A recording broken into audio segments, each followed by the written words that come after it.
The alarm screamed through the bridge of the Zephyrian research vessel as the sensors picked up something strange.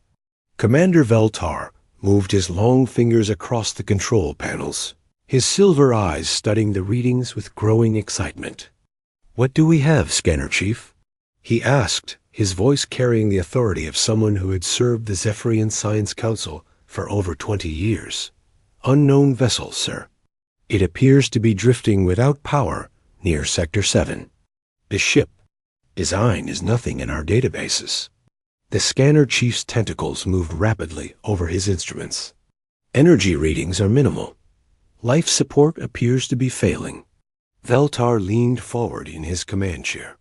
After 3 months of routine patrols along the Empire's outer rim, finally something interesting had appeared. The Zephyrian Empire prided itself on cataloging every species they encountered.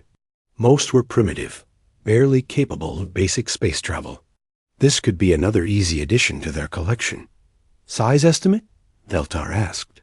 "Approximately 300 meters long, 60 meters wide. Much smaller than our ships, but the hull appears to be made of some unknown metal alloy. The design is very different from anything we have seen before." Veltar stood up and walked to the main viewing screen.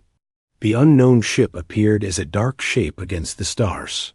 It looked wounded, drifting slowly without any sign of active propulsion.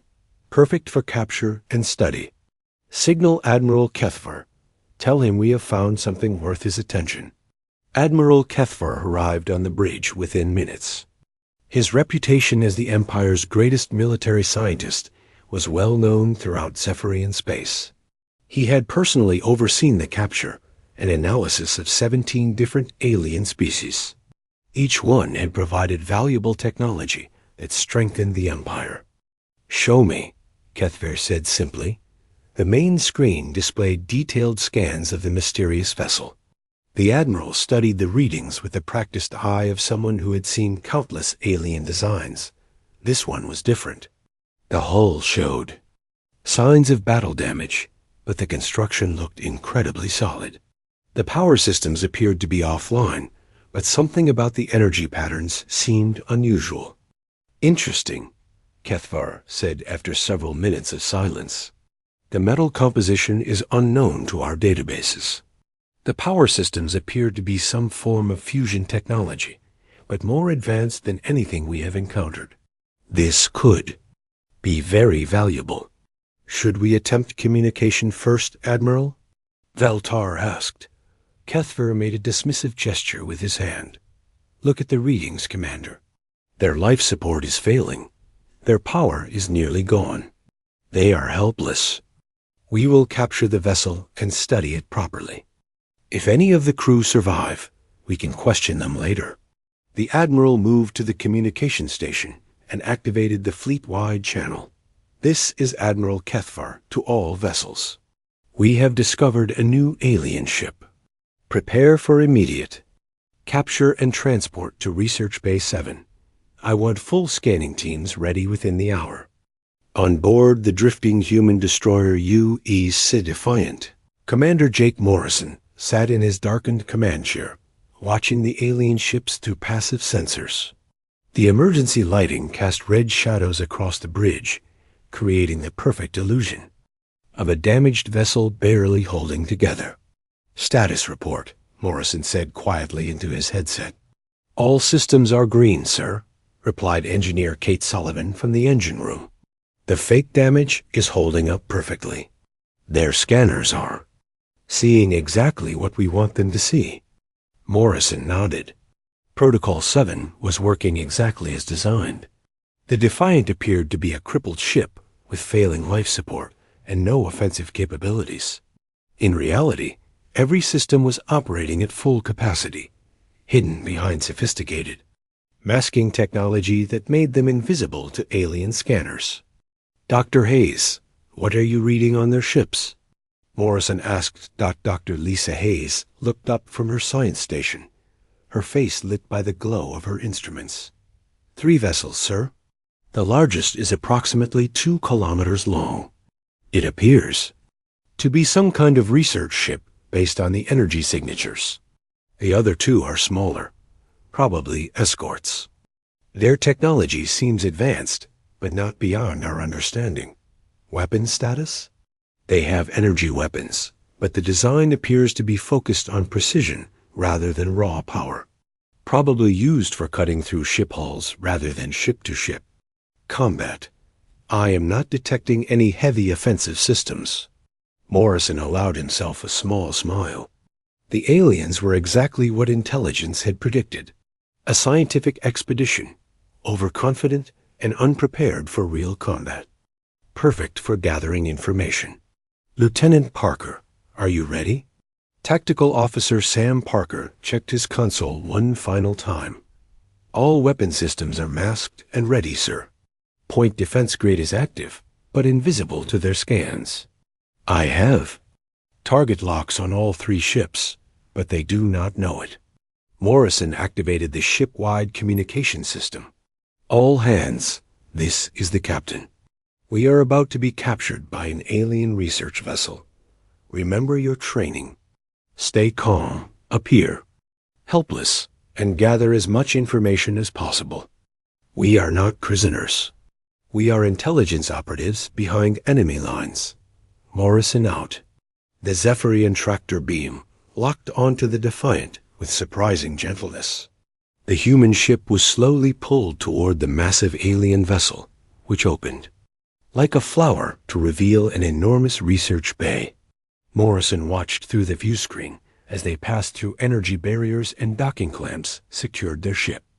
Artificial gravity is Earth normal, Dr. Hayes reported. Atmosphere is breathable, but with higher oxygen content. Temperature is slightly warm, but within acceptable ranges. The research bay was an impressive sight. It stretched for hundreds of meters in every direction, filled with sophisticated scanning equipment and analysis stations. Dozens of alien scientists moved around the bay, their movements quick and excited. They clearly thought they had captured something valuable.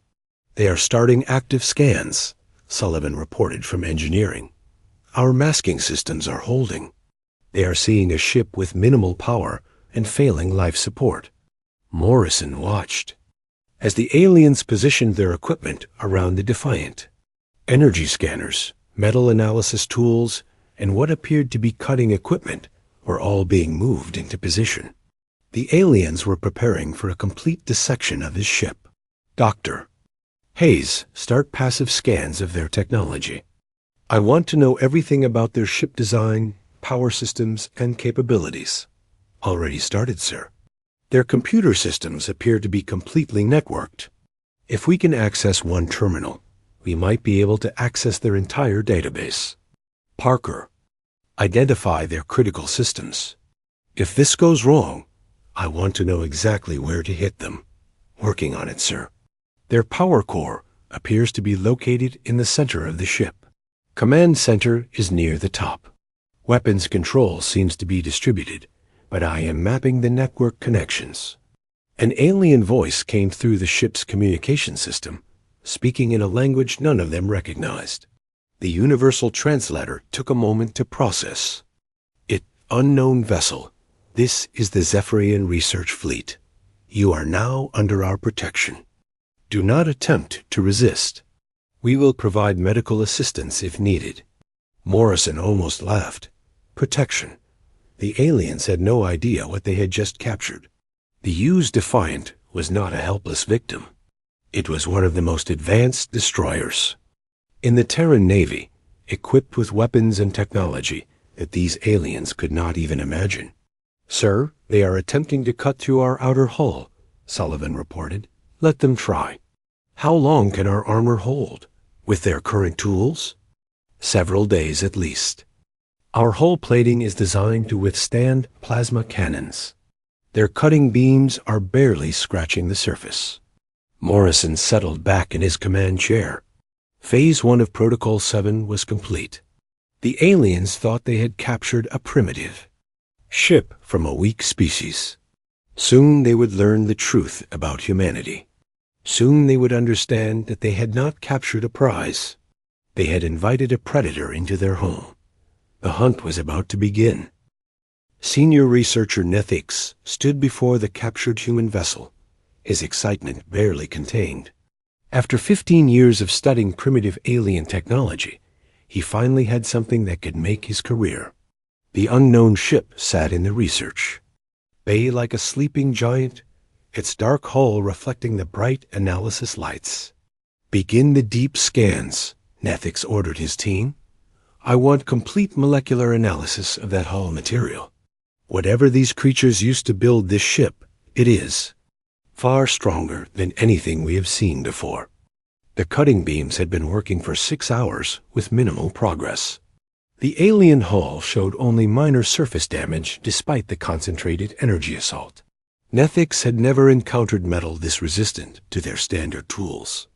"Sir, the scans are showing some very strange readings," reported his assistant, a young scientist named Pelrin.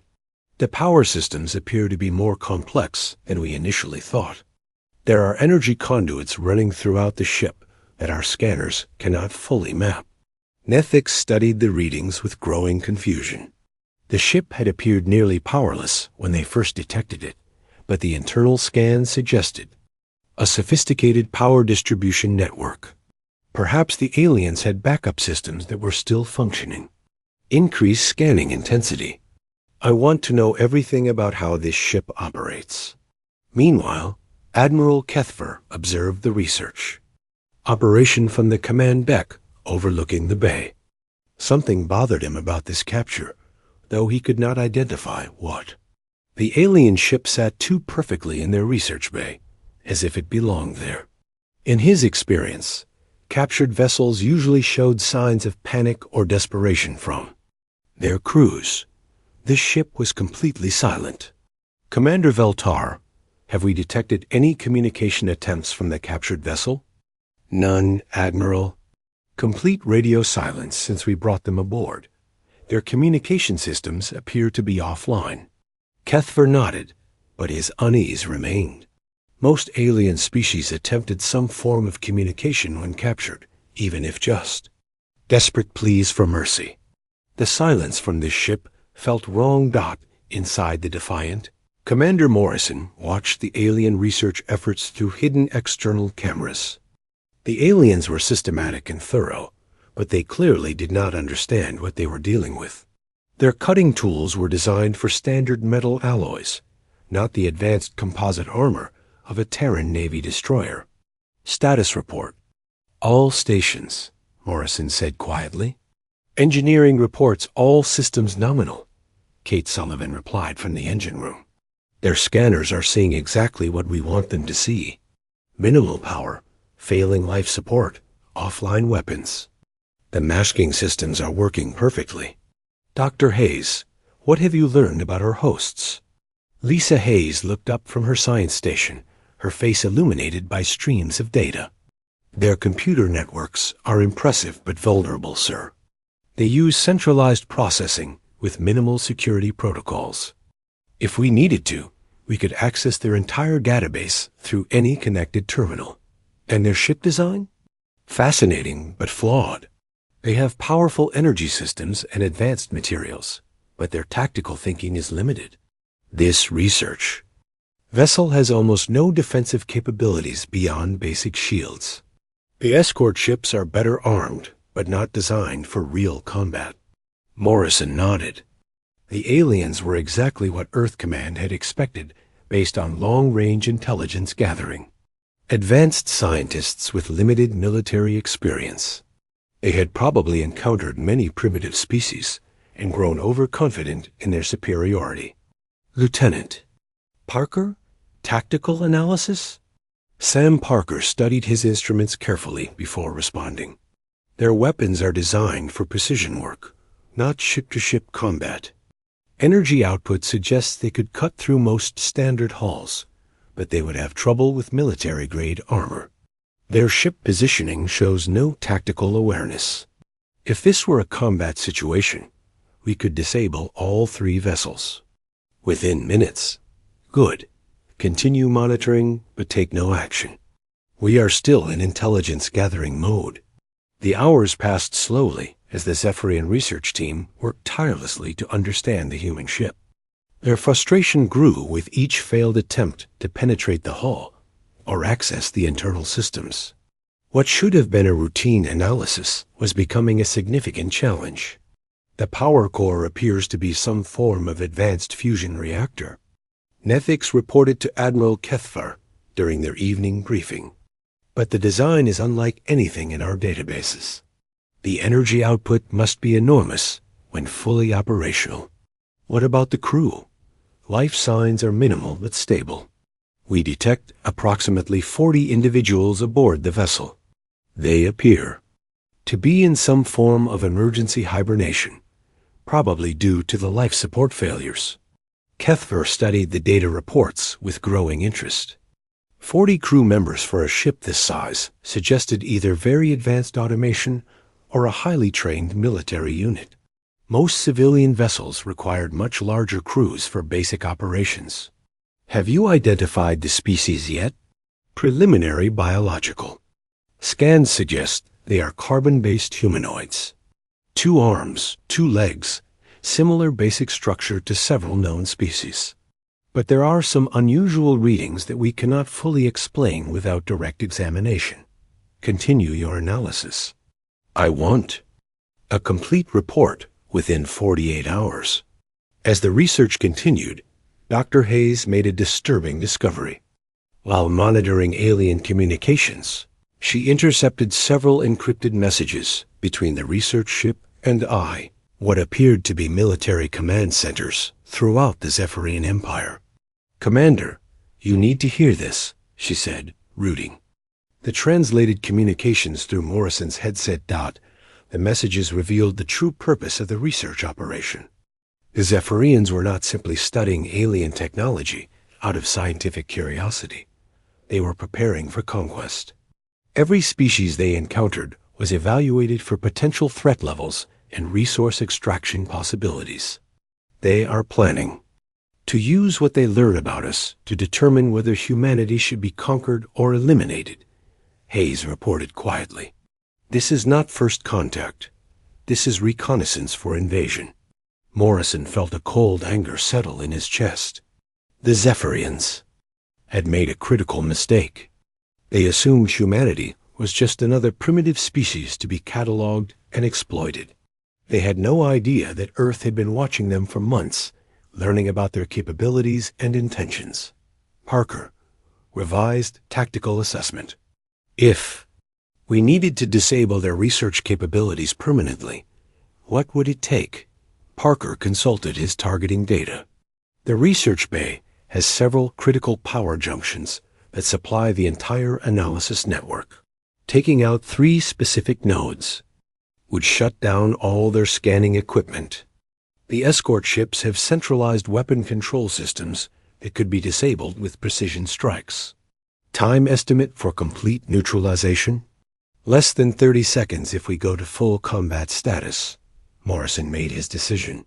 Protocol 7 was designed for intelligence gathering, but it also included provisions for preventing enemy forces from obtaining sensitive information about human capabilities.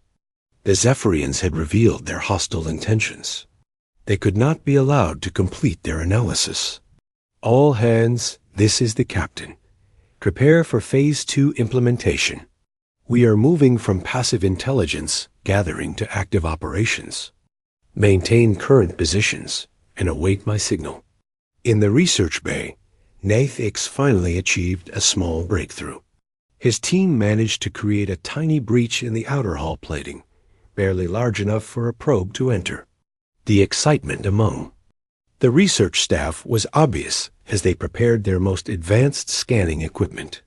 Finally, Nethix said with satisfaction, now we can begin the real analysis. He had no way of knowing that the breach had been detected immediately by the Defiant's internal sensors. Emergency protocols activated automatically, sealing the breach and analyzing the alien probe that had penetrated their hull. Commander, they have achieved minor hull penetration, Sullivan reported. The breach is contained, but they now have a probe inside our outer armor layer. Morrison checked his tactical display. The alien probe was transmitting data back to their analysis computers, but the information it was gathering was carefully controlled by the Defiant's counterintelligence systems. Let them think they are making progress. How long until they realize what they are really scanning? The probe is currently analyzing our sacrificial outer hull layer. It will take them several hours to realize they are only seeing what we want them to see. Morrison smiled grimly. The aliens thought they were finally succeeding in their analysis. Instead, they were walking deeper into a trap that would soon spring shut around them. Phase 2 of Protocol 7 was about to begin, and the Zephyrians would learn that they had not captured a helpless alien vessel. They had brought a predator into their home. Commander Morrison's voice was calm and steady as he gave the order that would change everything. All stations, execute Phase 2. Bring us to full combat readiness. The response was immediate and terrifying. Throughout the Defiant, systems that had been hidden for hours suddenly came online with devastating efficiency. The ship's hull began to glow with a soft blue light as energy shields activated at full power. Weapon ports that had been invisible to alien scanners opened like the eyes of a waking giant dot in the research bay. Senior researcher Nethix was studying the data from his probe when every piece of scanning equipment around the human ship suddenly exploded in showers of sparks and melted metal. The probe that had taken hours to insert into the alien hull was vaporized in an instant by some kind of energy discharge. What is happening? Nethix shouted as his research team scattered away. From the burning wreckage of their instruments, the answer came from the human ship itself. External speakers that had been silent for hours suddenly activated, and a human voice filled the research bay with words that chilled every Zephyrian present. This is Commander Jake Morrison of the United Earthship Defiant. To all Zephyrian personnel, you are now under the weapons of a Terran Navy destroyer. Stand down immediately and prepare to receive instructions. On the command deck, Admiral Kethvar stared in shock at the tactical displays. The alien ship that had appeared, nearly powerless, was now showing energy readings that exceeded anything in the Zephyrian fleet. Weapon systems were coming online that their scanners had never detected. The ship's hull was reconfiguring itself, revealing armor plating and defensive systems that defied understanding. How is this possible? Kethvar demanded. Our scans showed the ship was nearly dead. Commander Veltar frantically worked his controls, trying to make sense of what was happening. Admiral, the energy readings are off our scales. That ship has more firepower than our entire research fleet combined. And sir, our weapon systems are not responding. On the Defiance bridge, Lieutenant Parker worked with deadly precision.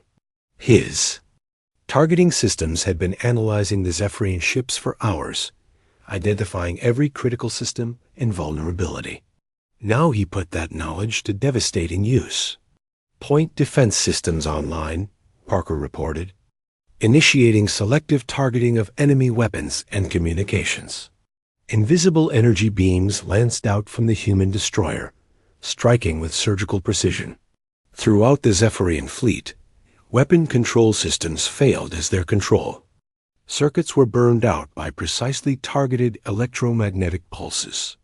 Communication arrays went offline as their transmitters were disabled by focused energy bursts. In less than 30 seconds, 3 Zephyrian vessels had been reduced from combat-capable ships to helpless targets. They could still move and maintain life support, but they could neither fight nor call for help. Dr. Hayes, begin active scanning of all Zephyrian systems, Morrison ordered. I want complete technical specifications on everything they have. Hayes smiled as she activated scanners that had been hidden throughout the encounter. Already working, sir. Their computer networks are completely open to us now. No security protocols, no firewalls, nothing to prevent access. They never expected to be the ones being studied. The irony was not lost on Morrison. The aliens had spent hours trying to understand human technology, while the humans had quietly mapped every system on their ships. Now the tables had turned completely. Engineer. Sullivan's voice came through the communication system from the engine room. Commander, their tractor beam is still active. Should I break us free? Negative. We stay right where we are. Let them realize the situation they are in. In the research bay, Nethix slowly approached the human ship, his scientific curiosity overcoming his fear. The vessel that had appeared to be a simple metal hull was now clearly visible as an advanced warship. Weapon systems extended from hidden compartments. Energy shields shimmered around the hull. Most intimidating of all, every weapon was pointed directly at critical systems throughout the Zephyrian ship. "This is impossible," Nethix whispered. "Our scanners showed no active systems. How did they hide all of this?" The answer came from the human ship's external speakers. "Dr. Nethix, your scanning technology is impressive, but limited. Human stealth systems are designed to defeat sensors far more advanced than yours. You saw exactly what we wanted you to." See, Nethix felt his heart racing. The humans somehow knew his name and had been listening to everything the research team had discussed. How long had they been under observation? Admiral Kethvar activated the fleet communication system, attempting to send a distress signal to Zephyrian Command. Instead of the expected transmission, he heard only static. His communication officers reported that every transmitter in the fleet had been disabled. "Admiral," Commander Veltar said with barely controlled panic, "we are completely cut off. No weapons, no communications, no way to call for help. That one small ship has neutralized our entire fleet." Morrison's voice filled the Zephyrian command center through their own communication systems. Somehow the humans had accessed their internal networks and could speak directly to any part of their ships. "Admiral Kethvar, I believe introductions are in order. I am Commander Morrison of the Terran Navy. Your research operation has been studying the wrong species." Kethvar found his voice after several moments of shocked silence. "How did you defeat our scanners?" "Your ship appeared to be powerless because we wanted it to appear that way. Protocol 7 is a Terran Navy intelligence operation designed specifically for situations like this.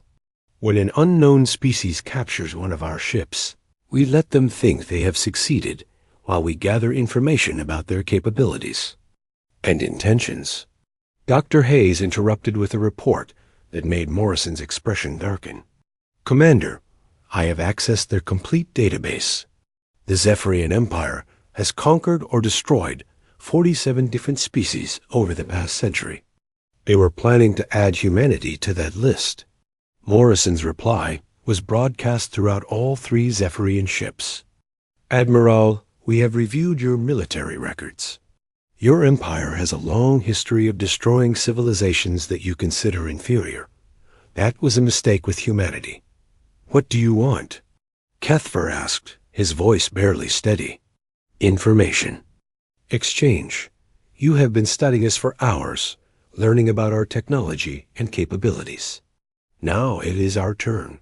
Dr. Hayes, what have we learned?" Hayes smiled as she accessed the Zephyrian databases. "Complete technical specifications on their ships, sir. Power systems, weapon designs, armor composition, computer networks, everything. I also have star charts showing the locations of their major colonies and military bases." "And what have they learned about us?" "Nothing useful. Their probe analyzed our sacrificial outer hull layer, which is designed to give false readings. They think our armor is made of an unknown metal alloy, when it is actually composite materials they have never seen. They believe our power systems are primitive fusion reactors when we are actually using technology they cannot understand." Morrison activated the ship-wide communication system again. "Admiral, here is your situation. You attempted to capture and study a human warship. Instead, You have given us complete intelligence on your Empire's military capabilities, while learning nothing useful about ours. Your ships are disabled, your communications are cut, and your research operation has been a complete failure. Furthermore, Morrison continued, we now know about your Empire's history of conquering other species. Humanity does not approve of such behavior.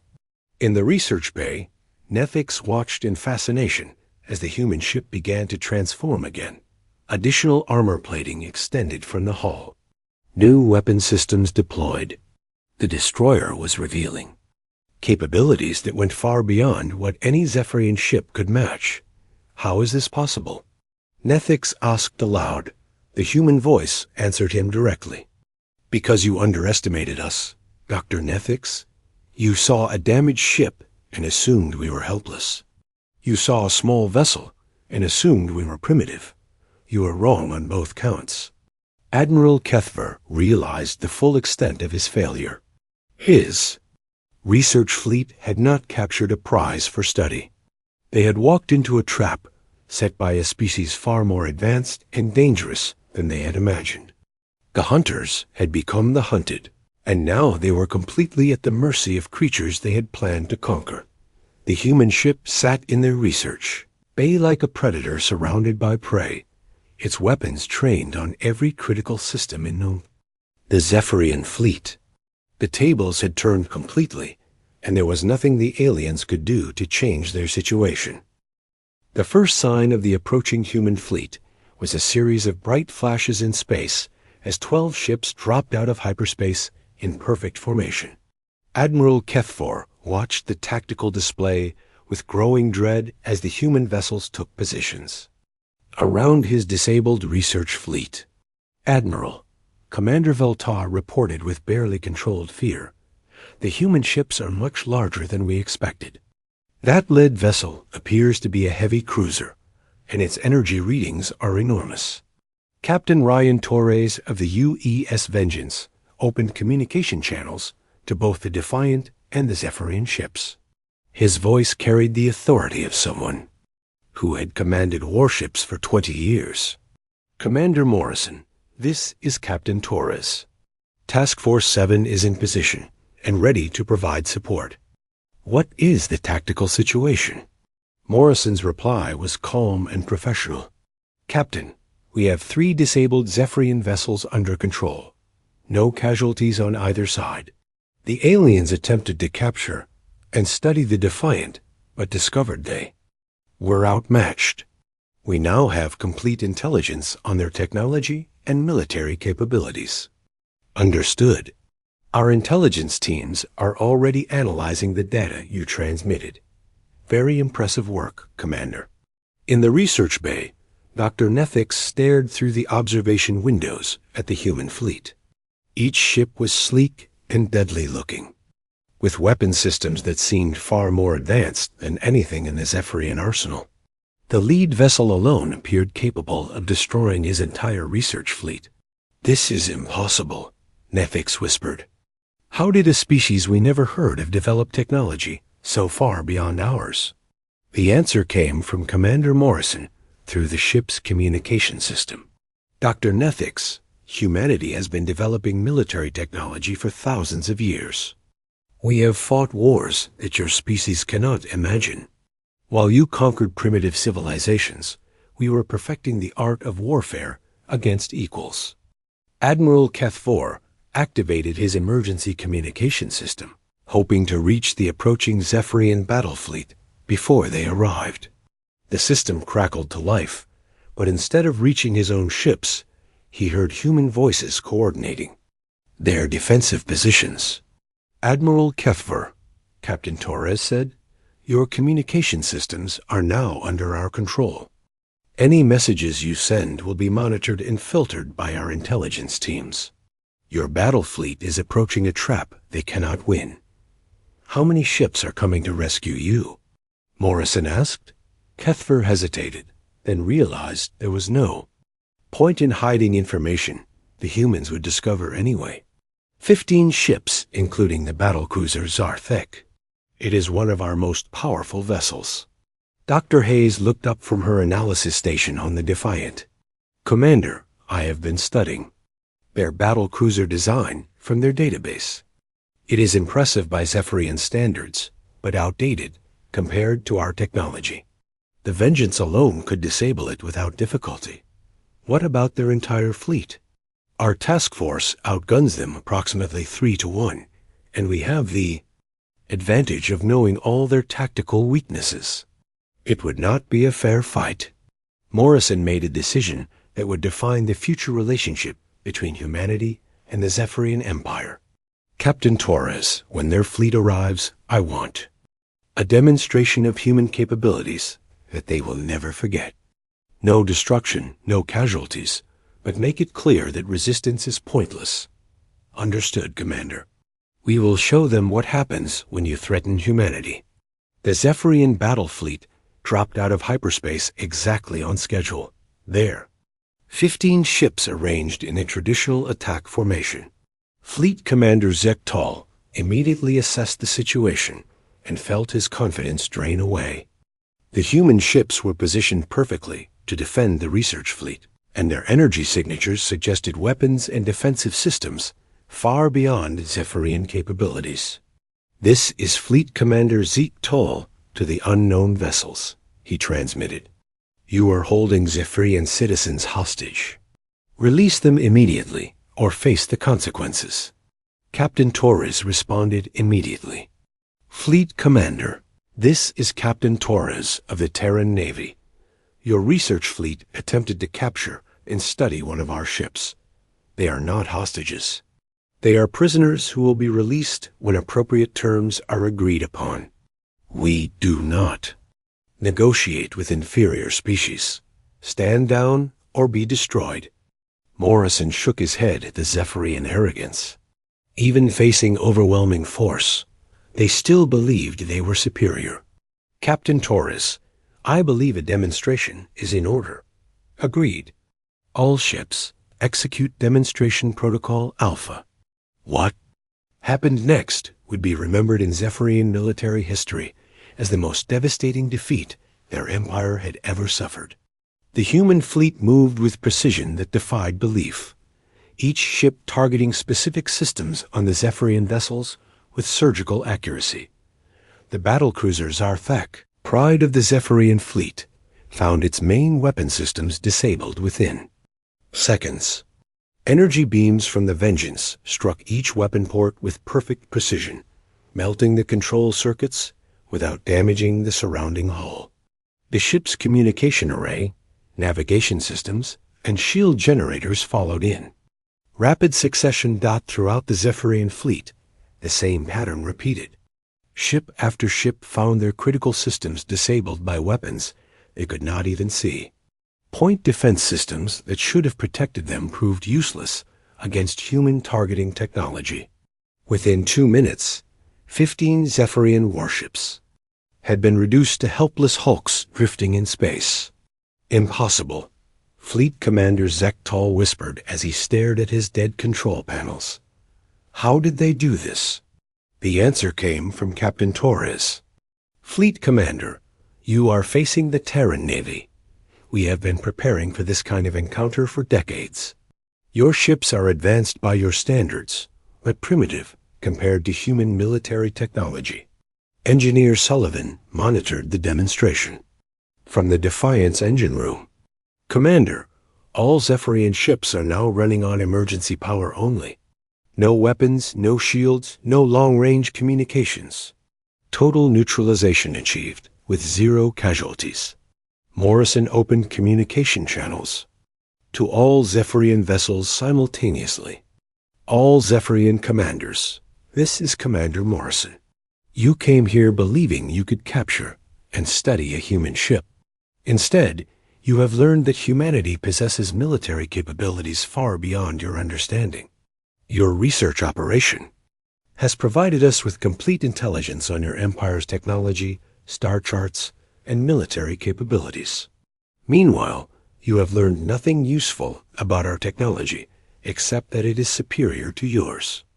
Admiral Kethfer found his voice after several minutes of shocked silence. What do you want from us? Peace, Morrison replied simply. Humanity has no interest in conquering the Zephyrian Empire. We want to coexist without interference. But your Empire's history of destroying other species cannot continue. Captain Torres took over the communication. Fleet Commander Zektal, Admiral Kethvar, you will return to your Empire with a message. Any future hostile action against humanity will result in the systematic dismantling of your military forces. We now know the location of every Zephyrian military base and the capabilities of every ship in your fleet. However, Morrison added, we are prepared to offer peaceful coexistence and technology exchange if your Empire chooses a different path. The choice is yours. Dr. Hayes completed her final analysis of the Zephyrian database. Commander, I have finished cataloging their complete military and scientific knowledge. The information will be invaluable for defending human colonies and understanding potential threats. And what did they learn about us? Nothing accurate. Their probe analyzed our false hull layer and came to completely wrong conclusions about our technology. They believe we use primitive fusion power when we actually use zero-point energy. They think our weapons are chemical-based when they are actually plasma and particle beam systems. Every major conclusion they reached about human technology is incorrect. Senior researcher Nethix realized the full scope of the disaster his research operation had caused. Not only had they failed to learn anything useful about human technology, but they had provided humanity with everything needed to defeat the Zephyrian Empire. Admiral, Nethix said quietly to Kethvar, we must recommend immediate peace negotiations when we return home. Fighting these humans would be suicide for our entire civilization. Morrison made his final transmission to the Zephyrian fleets. All Zephyrian vessels are now free to depart.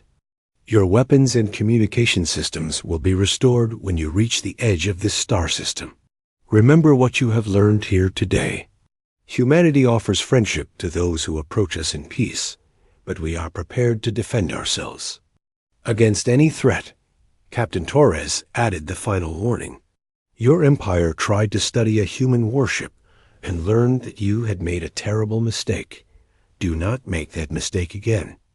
As the Zephyrian ships limped away from the encounter, their crews knew that everything had changed.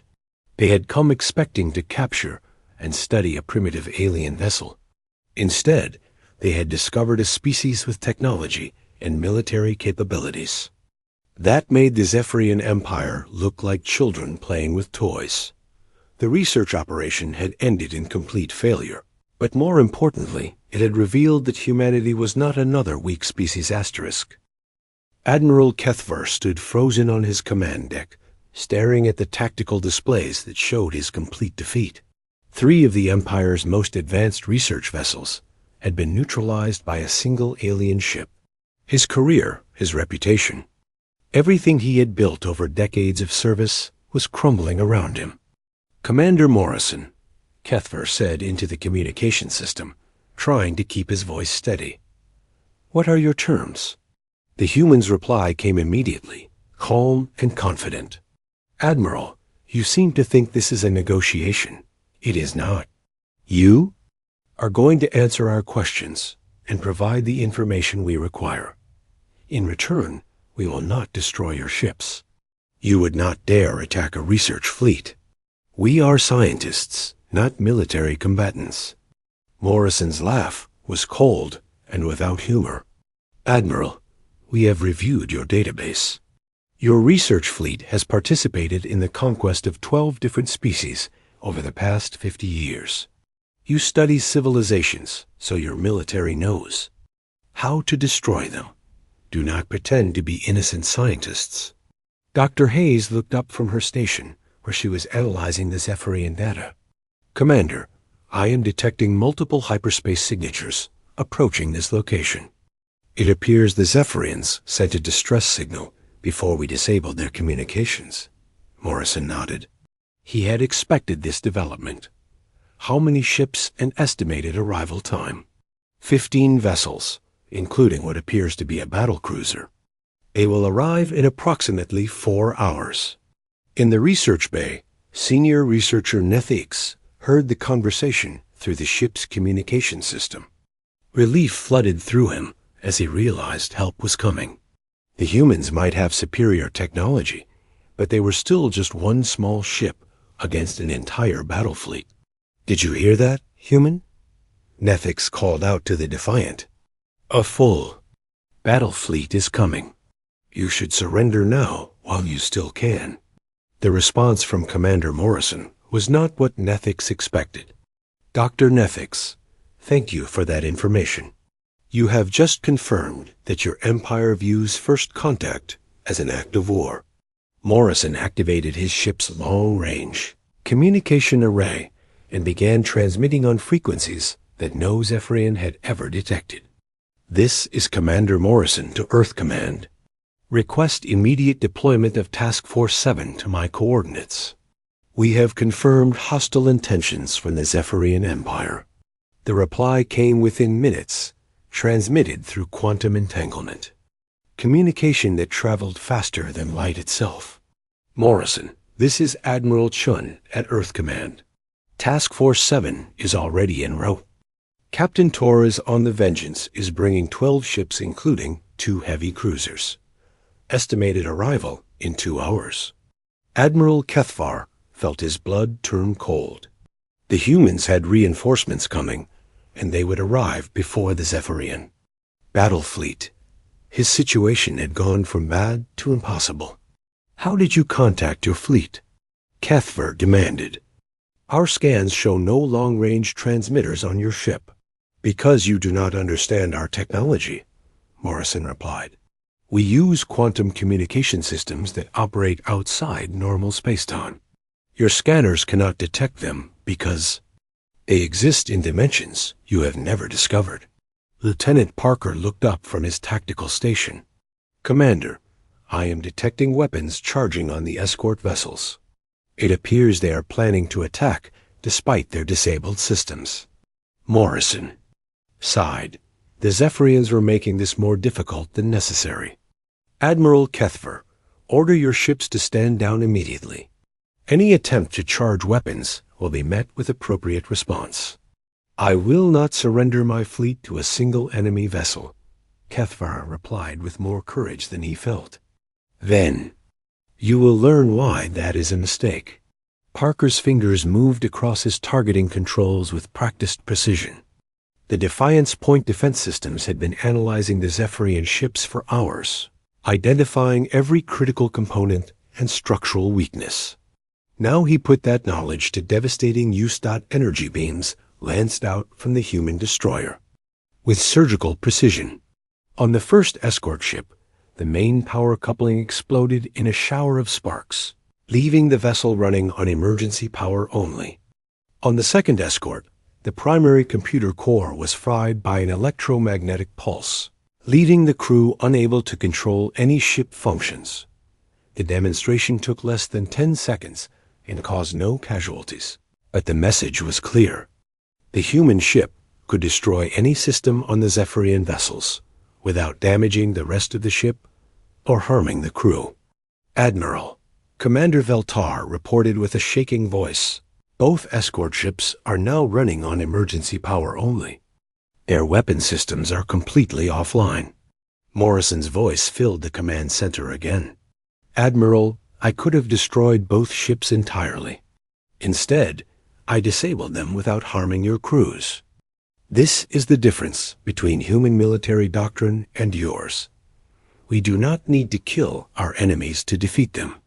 Dr. Hayes interrupted with new information. "Commander, I have been analyzing their military records in more detail. The Zephyrian Empire has never encountered a species with technology superior to their own. Every conquest has been against primitive civilizations with no real defense capabilities." "That explains their tactics," Parker observed. "They rely on technological superiority and overwhelming force. They have no experience fighting against an equal or superior opponent." Morrison made a decision that would change the course of the encounter. Dr. Hayes, begin transmitting complete technical specifications of Zephyrian ships on all human military frequencies. Include tactical analysis of their weaknesses and recommended countermeasures. Sir, are you sure? That information will make it impossible for the Zephyrian Empire to threaten any human colony. That is exactly the point. Admiral Kethfor, you are now going to learn what happens when you underestimate humanity. The data transmission began, immediately sending detailed information about Zephyrian technology to every human military base and colony in known space. Ship designs, weapon specifications, armor weaknesses, computer vulnerabilities. Everything the aliens had kept secret for centuries was now available to human forces. What are you doing? Kethfor demanded. Ensuring that your empire can never threaten humanity again, Morrison replied. Every human ship will now know exactly how to defeat Zephyrian vessels. Every human colony will know how to defend against your weapons. You came here to study us so you could conquer us. Instead, you have given us everything we need to defeat your entire civilization. Engineer Sullivan's voice came through the communication system. Commander, long-range sensors are detecting the approaching Zephyrian battle fleet. 15 ships as reported, but their formation suggests they are not expecting resistance. And our reinforcements? Task Force 7 will arrive 90 minutes before the Zephyrian fleet. Captain Torres is bringing some very impressive firepower. Morrison smiled grimly. The Zephyrians had no idea what they were about to face. Their battle fleet was designed to intimidate primitive species, not fight against advanced human warships with complete knowledge of their weaknesses. Admiral Kethfor, your battle fleet is approaching a trap. My reinforcements will arrive first, and they will have complete tactical information about your ships. This encounter is about to become very educational for your empire. Nethix, who had been listening to the entire conversation, finally understood the full scope of the disaster. His research operation had not just failed to learn about human technology. It had provided humanity with everything they needed to destroy the Zephyrian Empire. Admiral, Nethix said quietly, we must contact the approaching fleet and warn them to retreat. With what? Kethfor replied bitterly. Our communications are disabled. Our weapons are offline. We are completely helpless. Morrison's voice filled the research bay one final time. Dr. Nethix, Admiral Kethfor, you are about to witness something that has never happened in Zephyrian history. You are about to see your empire's military forces defeated by a superior opponent. The species you plan to conquer is about to become your conqueror. The countdown to disaster had begun, and there was nothing the Zephyrians could do to stop it.